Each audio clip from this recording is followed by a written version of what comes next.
topics and opinions expressed on the following show are solely those of the hosts and their guests and not those of W4WN Radio, its employees, or affiliates. We make no recommendations or endorsements for radio show programs, services, or products mentioned on air or on our web. No liability, explicit or implied, shall be extended to W4WN Radio, its employees, or affiliates. Any questions or comments should be directed to those show hosts. Thank you for choosing W4WN Radio. This is Beyond Confidence with your host, Divya Parekh. Do you want to live a more fulfilling life? Do you want to live your legacy and achieve your personal, professional, and financial goals? Well, coming up on Divya Parekh's Beyond Confidence, you will hear real stories of leaders, entrepreneurs, and achievers who have stepped into discomfort, shattered their status quo, and are living the life they want. You will learn how relationships are the key to achieving your aspirations and financial goals. Moving your career or business forward does not have to happen at the expense of your personal or family life, or vice versa. Learn more at www.divyaparekh.com, and you can connect with Divya at contact@divyaparekh.com. This is Beyond Confidence, and now here's your host, Divya Parekh. Good morning, listeners. This is Divya. It's Tuesday morning, and I'm thrilled to be here with y'all. So, talking about kindness stories, I want to share something very beautiful. I was at a bank, at a local bank, and I was just waiting in a line. And what I saw was that there was a mom with a little kid, and the kid was probably 2 or 3 years old, and he was getting a little antsy. I mean, that's not a place for the kid to be, I guess, because you got to stand in line, and mom was trying to soothe him and all that. And the teller stepped out and said that, would it be okay if I gave him a candy? And mom said, sure. And she gave him a lollipop, and there was this beautiful smile break out on that little child's face, and everybody smiled at him. And it was just that the whole environment in the whole bank changed just in that one moment. So think about it. You can do a lot with a little kindness. A little kindness goes a long way. And for those of you who have got our books, thank you. If you have not, get the books, and you will see a difference in your lives. And share the message with other people, because our goal is to impact as many people as we can through our podcast, through our messages, through our books, and through any other media we can. And also, part of the profits from the books proceeds go to kiva.org, so we are helping entrepreneurs. So let's bring in our guest. Welcome, Sally. Hi, Divya. It's good to be here. Thank you. Good to have you. So, Sally, share with us as to, do you have a special person? Do you have a special moment in your life that you cherish even today? Oh, I absolutely do. Mm-hmm. The one person, I'd say, I have 2 sons, and both of them are amazing. But my eldest, the moment he was born, I had this very strange experience. My brain told me something that I would not have told myself. As I watched him being lifted up out above me for the first time, and I got to see him for the very first time, my brain said, here is the one who will teach you all you need to know. And I was 25, and I thought, no, parents teach their children all they need to know. But my brain told me this other thing. And I don't know where that came from. But honestly, that boy has been the most incredible teacher all my entire life. And he was a superstar, and he committed suicide at 23. And I'm so sorry. Well, he's still teaching me. I had to learn so very much, because I was just becoming a psychotherapist when this happened. And I just barely had the tools to possibly cope with the grief and the pain and the loss, the shock, everything. But as I did, I realized I also had the tools to find out what I missed. And that just threw me into a complete anthropological dig of our entire lives to find out the stories I must have missed that took a superstar to suicide. And over 28 years, I found them. And none of them died with him. They're all happening right now to young people. And so it became my mission as a mom and a psychotherapist to tell his stories in a way that would help other people survive what we didn't. And that's what that child has been doing for me ever since he was born. Mm. Mm. It's very powerful how you have taken what has happened in your life and turned it around for the better and good of other people. And when we do that, there is so much more power to it. So I'll share with you, I get a lot of different clients, from young parents and to young professionals to, like, who are just having a baby, and then they talk about the issues, like, how they don't have time, to a lot of different folks, professionals, they could be like VP or in executives or mid managers, and they're saying that everything is going great, but I'm not able to communicate with my children. Yeah. That stress is pulling me down. I'm really worried about them. And actually, one of my clients shared that her manager, like the manager who was reporting into a VP, that she was a star performer, great, like, like she had joined 3 years back. But her son was in high school and things were going, and that she was going downhill, and she did not know what to do, like, and how to support it. Mm-hmm. So, because what happens is the corporate world, like, the work needs to go on. Mm-hmm. What can people do? So first of all, you mentioned that you missed out on the story. So even before it comes to this, share with us how parents can see what stories they're missing and what could they do so that they don't have to miss those stories. Oh, that's such a beautiful question, Divya. I spent 28 years trying to find that answer out. And in my book, I wrote a book, and there are 8 tiers to our personal growth. Every single person goes through the same 8 tiers. If you understand the core issue, it's a growth issue that we face at every new tier. At birth, the first issue in life is trust or mistrust. And that baby is sentient.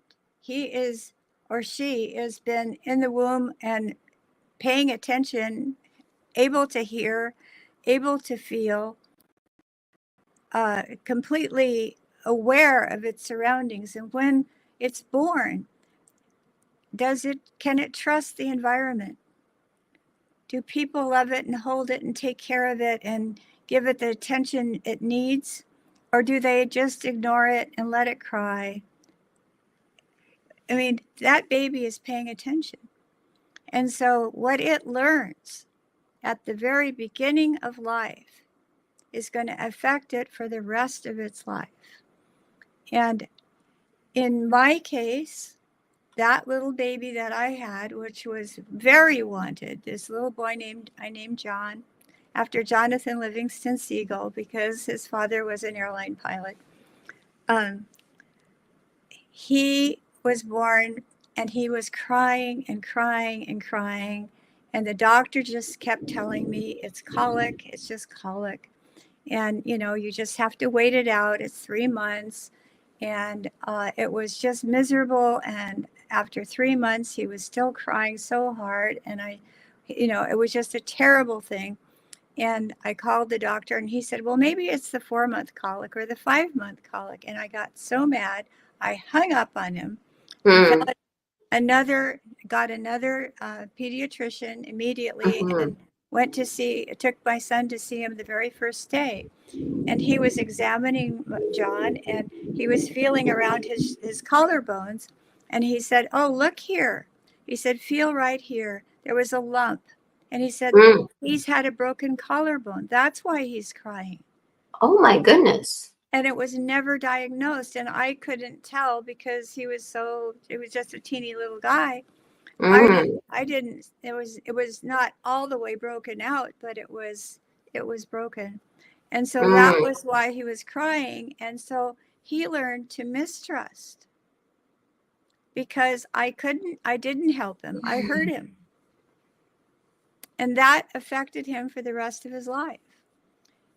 And then, but the next stage of life, it's, the children are learning how to move and how to get to where they want to go. And so their whole thing is about autonomy. They want to move and be free to move and check everything out. And they're so curious and they want to learn how to move and how to find out about every single thing and put it in their mouth and, play with it or whatever. Like the more you tell them no, the more they want to do those things. Oh, of course. So, and so that they really need to feel like they can accomplish things. They can feel, pride in the fact that they can get to where they want to go. And it's called, the stage is called autonomy versus shame and doubt. Because if they can't succeed in just getting to where they want to go, if they're constantly frustrated, if they're constantly unable to do that, they're going to feel bad about themselves. And that even at that young of an age. Yes. Mm. And so it's really important that children get success experiences, that they get to be able to do these things that they're so desirous of doing, as long as they're safe. So a parent's job is just to create a safe space so they can go anywhere and they're fine. And so you give them places what to do. You can do this, you can do that, you can do these other things, but you basically baby-proof the house so that they can't get beyond a certain height, Right. And so at every age, there's a new issue, and each one is a growth one. It's helping them become more than they were. And it's inside of us. It's inside. Nobody sees it. Nobody hears it, but it's there. And so if we know those stages and we know what's important at every stage, then we can really help our children grow. Mm-hmm. And so with my son, when he was about 10 years old, I think, I told him, I said, this is why, because he would shy away from you if you tried to touch him. He'd just, back away.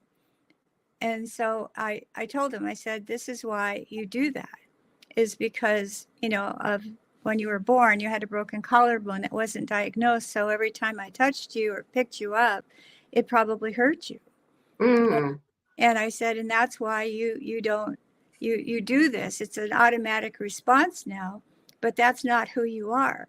I said, it was just a misunderstanding from the doctor. And he, once I went to a new doctor and learned what happened, then everything was fine. But in the meantime, you learned not to trust. And so he wouldn't let you touch him. And so I tried to tell him that. And his response was really interesting. He said, well, it's good to know where I got it, but what do I do about it? And I said, I don't know. But I said, but knowing that this isn't who you are is really important, that this is just an effect of something that happened to you, but it isn't who you are. And so, but that mistrust, if you have mistrust at the beginning of your life, you are a higher risk of suicide later on. Mm. So you've talked about the early stages. What about the later stages in life? Like, as they're growing, and so many times they could be in college or even grown-ups. Yes. And in the middle stages, like around college, their whole issue is establishing an identity and establishing, who am I? And it's really important that they do that among their peers, because their peers are going to be the people who they're going to be with for the rest of their life. And it's really important that they get reflected back as to their own personality, who they are and how they are. And once that is in place, that's a very positive thing. But it's either identity or role confusion. They just become confused and lost. And that's another place. That's a very serious place where children do end up falling. And that's when breaks happen, schizophrenia happens. That's a very dangerous time.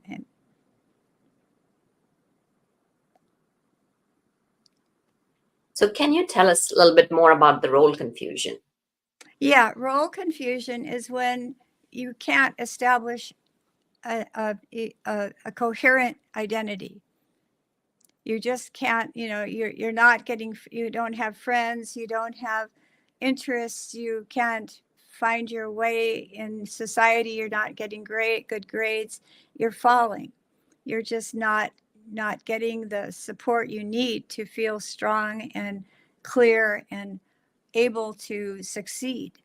And that's one of the things that I really want to talk about, because we aren't teaching children or people of any age how to speak effectively.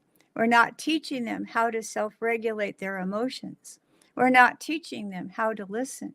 And listening is the key to growth and to learning. And and we're not teaching the very qualities that children need to cohere a solid integrative identity that they can trust and grow through the rest of their life with.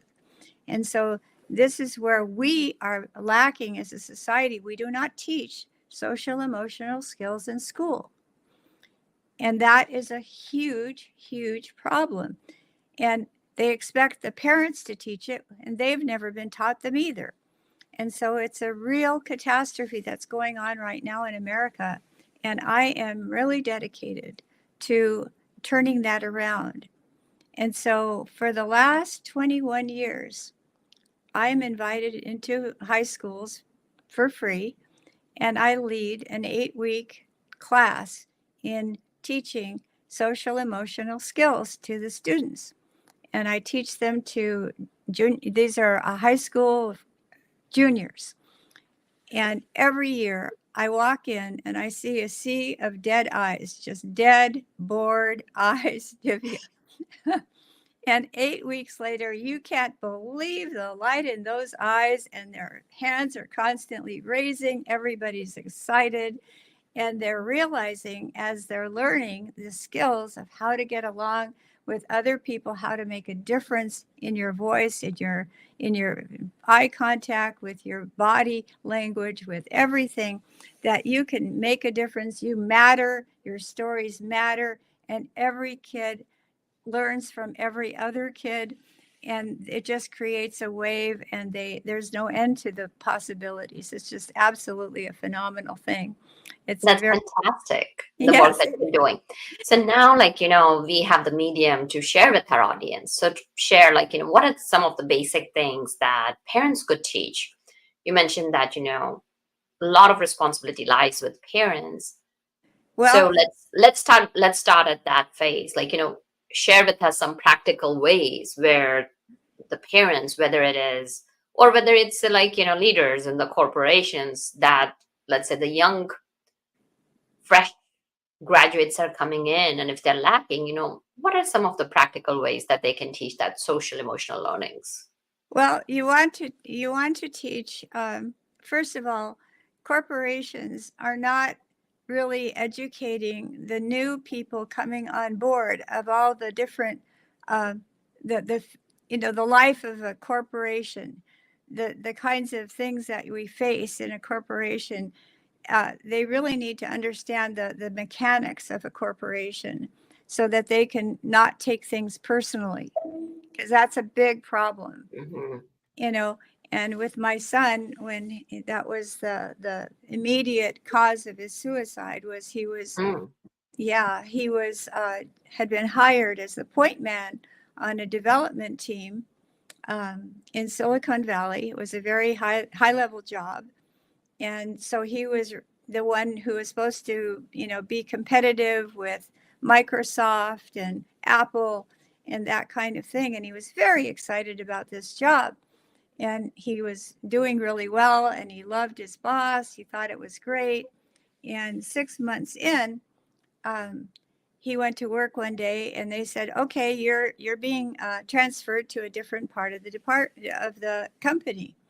And they brought him to this new place and introduced him to his new boss. And he started saying, "What have I done wrong?" And they said, "Nothing. You've done nothing wrong." And he couldn't believe them because he was being demoted. And he was like, what has happened? And he went into shock. And he was a boy who had never got a B in his whole life. He was a superstar. He really, really was.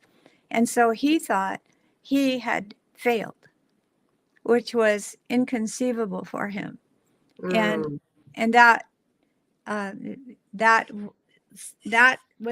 nobody was able to tell him anything. They just said, "You're doing fine. Everything's great. This is just what we have to do right now."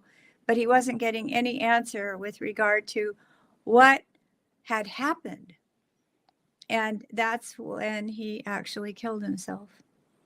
Oh, I'm so sorry for your loss. But years later, after I was somewhat healed, I started to research that company because I wanted to find out what happened to it. And what I found blew me away, because what I found was that exactly at the time John was demoted, that same day, the company was in talks with IBM to merge. And they were merging with IBM. So his job was going to be gone, but they weren't ready to publicize this fact yet. So it wasn't time for them to publicize it, but it was going on, it was happening. And so he was being put in a place where that would survive the buyout.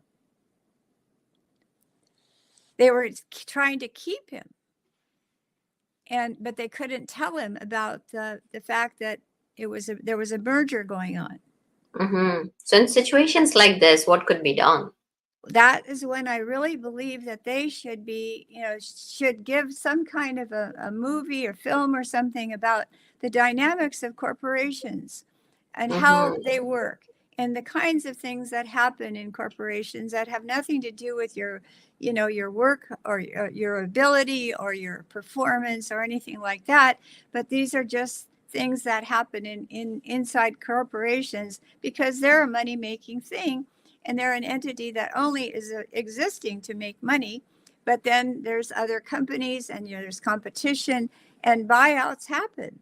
And so if people know the lay of the land in a corporation, they'll be better able to understand the meaning and not take things personally where they end up, setting themselves up for failure.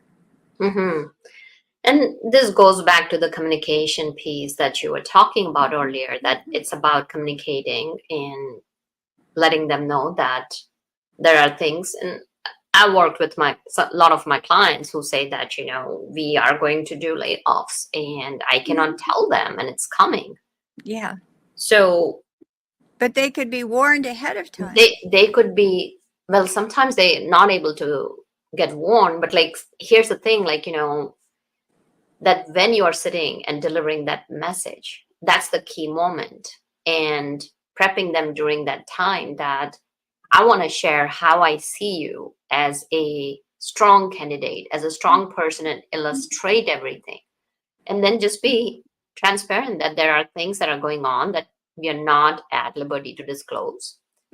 And just want to share with you that this has got nothing to do with you. And it's not just during that time, it's during that time of a leader working with the client, or working with the employees, right? Like, working with your reports, letting them know that they're appreciated, they're heard, and creating that nurturing environment where they can grow and building that trust, going back to what you had said initially when your Yes, son was young. So like it's the trust is so fragile. So that like, building that trust continuously, not waiting till the last minute. And that absolutely. would go a long way. So kind of coming back to parents. Absolutely. Now, corporations have a responsibility, but before that, like, most of the time, like especially when they're young, kids do spend time with the parents. So what could parents do in the forming years? What techniques, like if you have any practical actionable techniques that you can share that parents could do, that would be great. Yes, one of the things okay, this goes back to my grandmother. She was a very definite pioneer. She had come across the prairie in a covered wagon when she was 2 years old. And she was this flinty old pioneer lady. And when I brought my son home and she came to visit for the first time, the first thing she said was, well, don't keep the house too clean. Kids need dirt for their immune system. It makes them stronger. And I thought that was blew my mind because it was the opposite of what I was going to do. Of course, I was going to absolutely sanitize that house to pieces. And she was like, "No, kids need to learn to live with dirt. It helps strengthen their immune systems."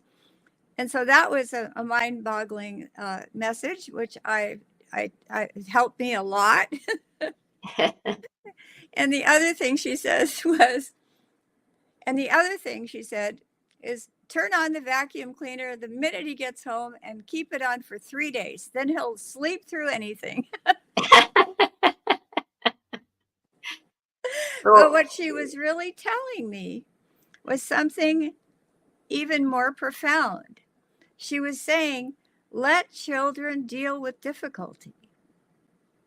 It helps grow them from the inside out. You can support them, but you don't take it away from them. You don't, give them a flat playing field. You want them to have issues come up. And as they do, they need to learn the skills to regulate themselves and how to cope with difficulties and how to overcome them. And the more you overcome difficulties, the more resilient you become. Otherwise, you don't get those skills. You just don't. And that's a problem today. There's a real problem. A lot of people with the Gen Z kids aren't even hiring them because they don't know how to cope. Because the parents took care of everything so that nothing bad would ever happen to these kids. And they've learned no skills as a result. They've learned no way to resource themselves, and they could have all the way along. So I really believe that, some difficulties are absolutely appropriate and necessary for children to encounter and deal with. Of course, if there's something serious, you can certainly, support them and believe in them and give them ideas, but don't just give them a flat playing field where everything is taken care of. The other thing is that we really tell our children and our kids experience grades. If they don't get an A, they feel like they're failing. I mean, if you get a bad grade, it is not a problem. It means you're at a new edge. It means you're right on the verge of new learning. It is not bad in itself. It is not. And we sit there and punish children for bad grades when bad grades just mean they're at a new learning edge. And that's a good thing. And every single thing you learn what to do instead of, the mistake you saw, then you learn what to do. And that makes you feel good.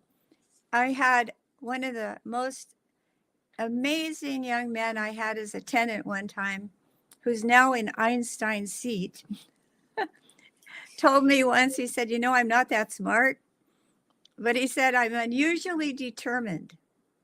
And that's what success is all about. It's about never giving up. that mistakes are to learn from.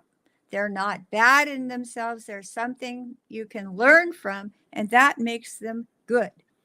And so no way do we sit there and punish our children for being at a new edge. We sit there and support them and say, yep, there's an answer, there's a solution to this, and you're going to come to it, and you can help them a little bit, but let them do the work, because that's going to help them for the rest of their life, if that makes any sense. Oh, of course, it makes a lot of sense, because life is not flat. No.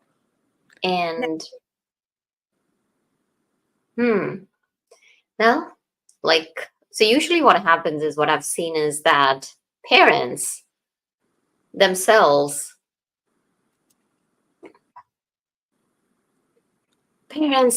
are, they may have gone through something through their lives, and they want to give better lives to their children. And in the quest of that, they forget. And I have done that myself too. But the key is, like, we keep on learning and understanding that.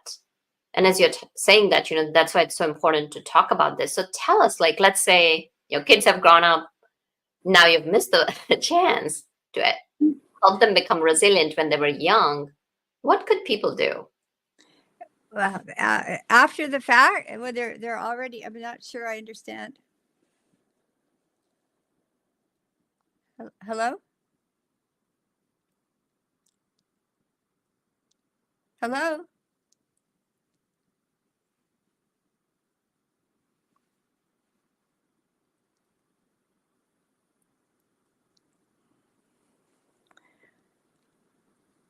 Divya, are you there? Yeah. Okay. Go ahead. All right. So you're asking about what you can do if the kids have not. Yeah, like, let's say, like, there are a lot of parents, because this is not taught to us. Yes. As to that, like, go ahead and look at your children's psyche in this way. Or if they're like that, it's passed down from generation to generation, and going back to the original story, or the original client story that I was sharing about, that the parents had done the best they could. Now the kid was grown up, and they were having issues communicating with them. And her boss had come to me, what do I do? Like, I'm trying to support her, and yet the work needs to continue. So what can parents do at that stage? Well, I would say parents need to allow their children to make mistakes, but they also want to believe in those children and make sure that they are given the tools that they can use to get the education, the information that they can use, but not to give it to them. The parents aren't to give it to them. Get a book, get classes, get tutoring, get something like that, so that they have a way to succeed. There's just so much available, but if it's not happened already, then it's never too late. As long as a child is alive, it's never too late. It's too late if they're not alive. But believe me, in life, everything can happen. And I really believe that making sure the children take responsibility for their learning and their growth and their behavior is really important, because that's what's going to make sure that's going to ensure that they will be successes in life. If they just take responsibility for what they don't have, or what they do have, or what isn't working, if they take responsibility, nothing can stop them. And I have a great example of that if you want. Of course, please go ahead. Okay. My little son, my son who was a year and a half younger than his brother, who was a superstar, who never got a B, thought when he was growing up underneath his brother, when he was very young, he thought he was a loser because he couldn't possibly cope with, he couldn't match his elder brother. He wasn't old enough, and he was differently calibrated. And so when he went to school school put him in special ed. Mm. And they considered him deficit. They said he had learning disabilities and speech impediments and all these things. But his teacher was a very unique young man, and he saw a lot of potential in my son. And so he was giving him extra work and then complaining about how much he made him stay up late at night grading his papers. And of course, that made my son do more until he basically tested out of special ed. Mm. And Very powerful. he got out of special ed, but at the same time had lost 2 real years of school. So he was really, really behind. And so he stayed a 1.0 GPA until he was 14. And at 14, he quit school. And he became the biggest truant San Marcos High School ever had. He has the highest number of cuts ever recorded from San Marcos High School. And every day I would get the call, and I would leave work and go flying past San Marcos High School looking for my truant son. And I live in Santa Barbara, and I'd always end up at the beach, because where else is a truant going to go but the beach in Santa Barbara? And I'd go and I'd scour the perimeter like a buzzard and have to go back to work because I'd never find him. I'd be mad. Come home just really furious, and there he'd be, and I'd yell, hit Stonewall, and the next day he'd do it again. But what I didn't know, Divya, which is so important, is that he brought a book to the beach with him every day. And the book was called Getting Straight A's. Oh. And he read that book and reread it at the beach. I don't know how many times. I have it. It's completely destroyed. And when he went back to school the next year, he went from a 1 point to a 4 point. Wow. Because now he knew how to learn. He knew the study skills. He knew how to really apply himself. That book taught him everything he needed to know. And that's not being taught in schools either. And it didn't dawn on me, but he took the responsibility of getting that book and reading it and reading it and reading it again. And so he went to a 4.0. He maintained that through City College, went on into Cal Poly in aeronautical design engineering, and graduated with an offer from Lockheed, which he turned down, saying, I don't want to be an engineer. And I was like, well, what do you want to do? And he said, I want to model virtual reality with the computer geniuses. And I said, if you've done what you just did, you can do anything you want. So he took a minor in computer science, and a few years later, he was the head of all the production of all 3 Lord of the Rings movies.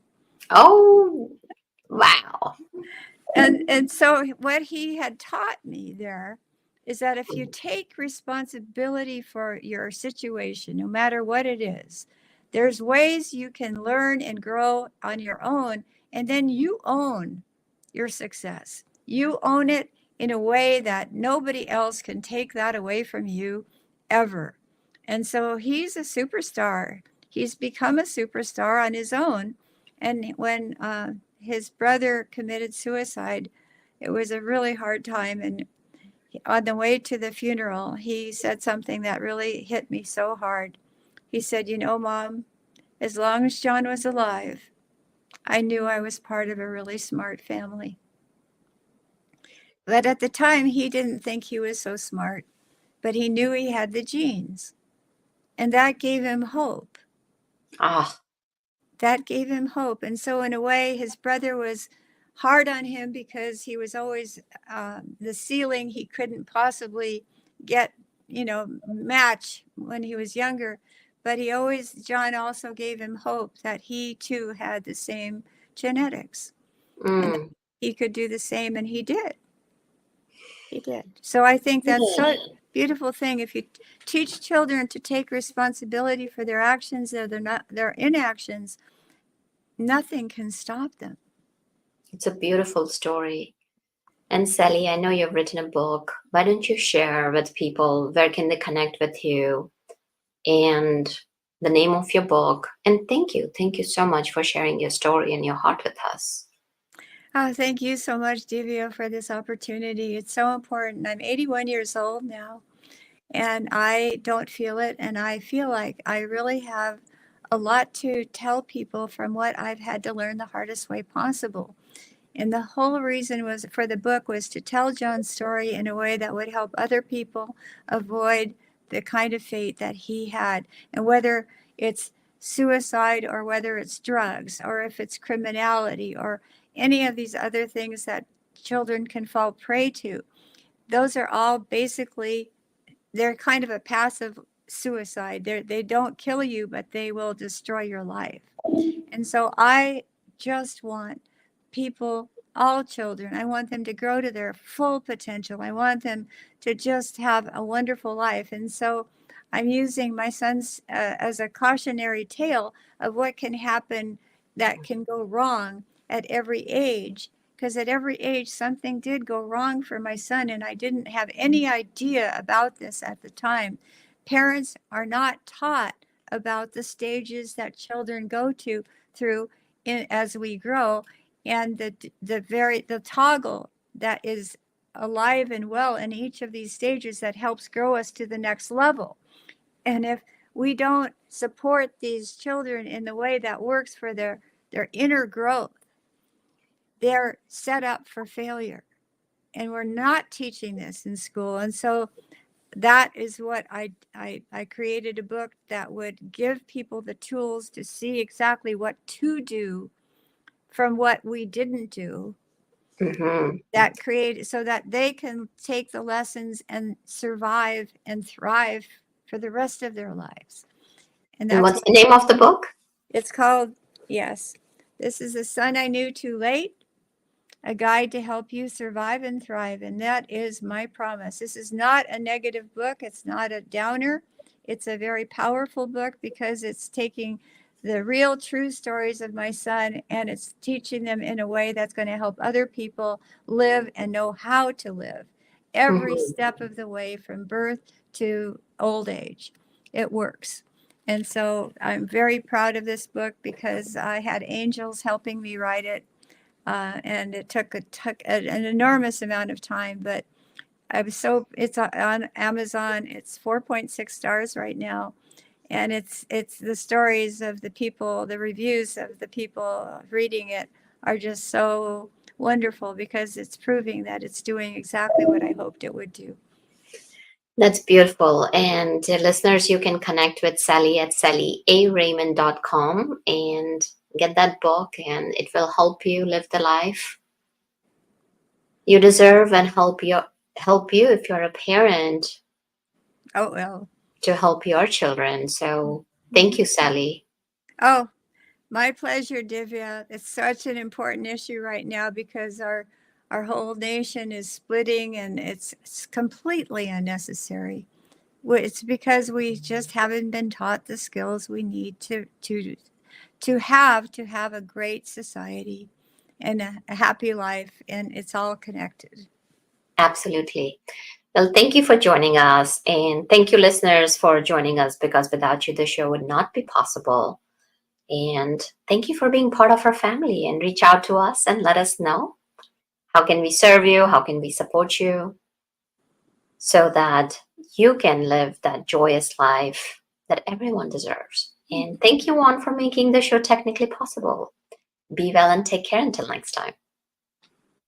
Thank you for being part of Beyond Confidence with your host, Divya Parekh. We hope you have learned more about how to start living the life you want. Each week on Beyond Confidence, you hear stories of real people who have experienced growth by overcoming their fears and building meaningful relationships. During Beyond Confidence, Divya Parekh shares what happened to her when she stepped out of her comfort zone to work directly with people across the globe. She not only coaches people how to form heart connections, but also transform relationships to mutually beneficial partnerships as they strive to live the life they want. If you are ready to live the life you want and leverage your strengths, learn more at www.divyaparekh.com. And you can connect with Divya at contact@divyaparekh.com. We look forward to you joining us next week.